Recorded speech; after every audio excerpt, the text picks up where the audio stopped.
Jeigu neturit galimybių patys užsiauginti želmenų, ar laiko trūksta, tai yra puiki alternatyva. Tai yra dehidratuotas želmenų sultys Green Magma, pagamintos pagal užpatentuotą japonų technologiją. Ir medžiagos visos tos pačios, kaip ir šviežiuose želmenų sultyse, tik tai netgi ir enzimai, fermentai lieka, nes džiovinant kitokiais būdais, tai žūsta fermentai, o čia yra šaltuoju būdu pašalintas vanduo.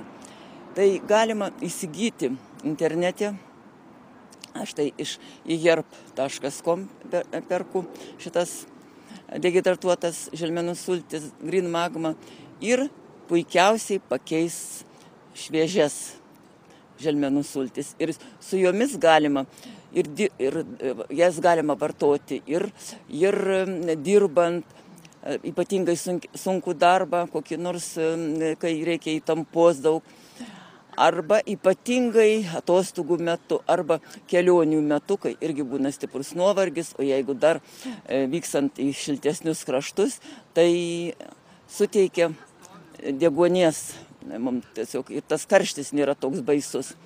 Taip kad galima puikiai pakeisti šviežias ir, reiškia, šitam dehidratuotomis Green Magma. Tik skirtumas vienas tas, kad gaunama energija, bet Green Magma truputį mažiau tos energijos suteikia, bet pakanka.